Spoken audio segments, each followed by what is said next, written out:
Okay, the focus of this video is going to be on martial arts cults. Now, I'm going to break down some 7 basic fundamentals of the characteristics of a cult, and I'm going to explain why these characteristics are the way they are. Now, it's important to realize that when I'm talking about a cult, I'm not talking specifically about a religious cult.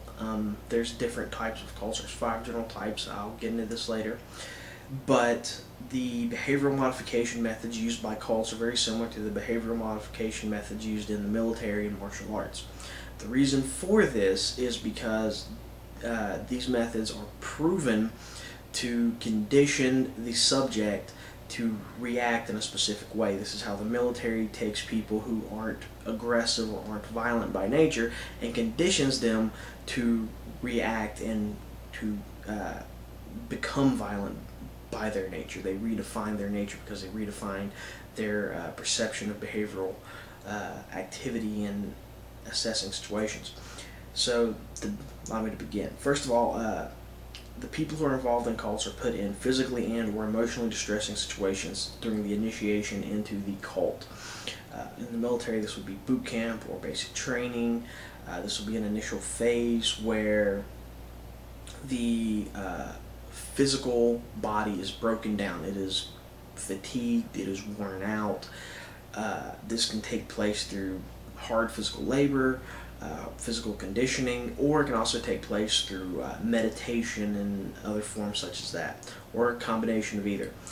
And there's also emotionally distressing situations. A lot of this falls under the line of bringing out a person's deep, dark secrets, or kind of berating and tearing the person down. Two is that the second characteristic here is that all problems can be reduced to simple explanations that are drilled in repetition as the truth. This would be things such as 90% of all fights go to the ground, or we don't fight fairly. The idea here is to give you a simple explanation. UFC is as real as it gets. To give you a simple explanation to define how things are with the human condition. Now, while a lot of times there is a simple truth to the reality of something, gravity, magnetism, stuff like this, the simple laws of physics. The problem is when you're talking about the human condition, there's not so much a simple truth to the human condition. It's not as easy as breaking it down and saying, oh, it's this or it's that. And as the military is fond of saying, your terrain dictates tactics. Your environment dictates how you're going to react to it, and there's not a simple truth to say, oh, well, I will do this because of, I don't fight fairly, or 90% of all fights go to the ground, or the UFC is as real as it gets, or my tradition is this, or I learned my martial arts from Bruce Lee, or something like that. Point 3. They receive love, acceptance, and attention through a process called love bombing from a single charismatic leader and the cult itself, as long as they follow the group think of the cult. And the subject is rebuked, debased, and isolated from the cult if they question the cult think. So the basic idea is that you are rewarded, and it's a simple process, you are rewarded for falling in, doing what the group tells you, but you are punished for doing what the group doesn't tell you. It's a very simple process of positive reward and negative punishment to condition a person to react. Same thing parents use to teach their children. Point 4. The initiative is given a new identity based on the group. And they use terms to define that are defined by the group. A lot of times they also go about debasing information from outside the cult. You can't learn from such and such a person because they're not a legitimate martial artist, or they try to define what is a legitimate martial artist or a legitimate martial art. They try to define what is legitimate information. The fact of the matter is all information is legitimate, it's just restricted by the basis of context. You can't take something out of context and apply it to every situation. It doesn't work that way. And there's no simple matter of a legitimate martial artist. There's simply a martial artist. all the debasing in politics and everything else kind of shows you what I'm talking about, the limitation on looking at the information. If someone has information that you don't have within your little circle of the martial arts world, then it's good to step outside of your box to examine it. However, that group think, that cult thinking, is that because these people are outside the cult, therefore you can't look at them.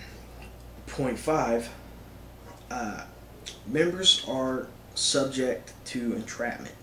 And again, this falls back on point 4, because the subject is being isolated from information, friends, family, any input from out or other people, any input, any information, any diverse way of thinking from outside the cult. If you're not part of the program, not part of the group, there's an issue there. Point 6, all cults deal with a type of aesthetic reality. They favor a self-defined fantasy to a cold, brutal reality. You see this a lot with the reality-based martial arts cults, where they tell you that they advertise this idea, they play on this idea of stranger assault or stranger rape, even though FBI statistics have proven that 90% of women who have been sexually assaulted have been sexually assaulted by someone they knew. Most of the men who have been violently assaulted in a physical altercation, 75% of them have known the person who has violently assaulted them in some way. So the idea of having a stranger just randomly attack you is kind of a fantasy they play to, because we have that fear of the unknown. And they cater to that xenophobic belief that if we don't know this person, they're a threat to you. Another example of this is, the cage fighter saying that competition is as real as it gets, even though it doesn't even face any of the tactics or the strategies or any of the other 1,001 conditions that you're going to experience in the real world that you're not going to experience in the cage. And of course you hear this from the traditional guys who say that because some person in my lineage was a great samurai, or I learned Jeet Kune Do and Bruce Lee was such a badass, or what have you, that somehow the badassity of someone in the past has rubbed off on them because they study the same system. Or that there's some secret forbidden art that teaches you to do so.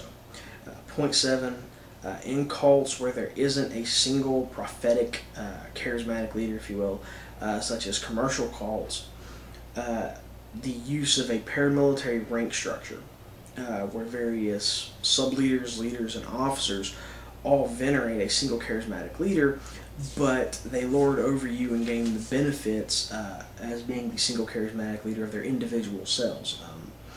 So this is something you have to watch out for in martial arts, because it's a martial arts organization, and just because it's a big organization doesn't mean it might not have that martial arts cult fanaticism to it, where someone is venerating someone who was dead and gone. You see this a lot during debates about the Bujinkan lineage and everything else, because there's no proof Takamatsu knew ninjutsu. And whenever people point this out, oh no, you can't blame Takamatsu, he's the golden cow, he's the sacred idol that we must all bow down to, and questioning him is wrong.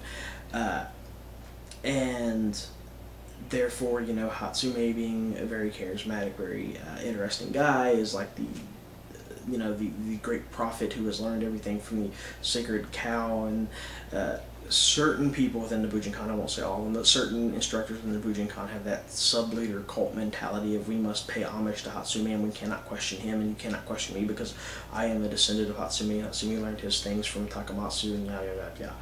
You see this a lot with Brazilian Jiu-Jitsu, people talking about, well, the Gracies did this, and therefore, Hilo Gracie is the sacred cow, and even before his death, he could not be questioned or anything else.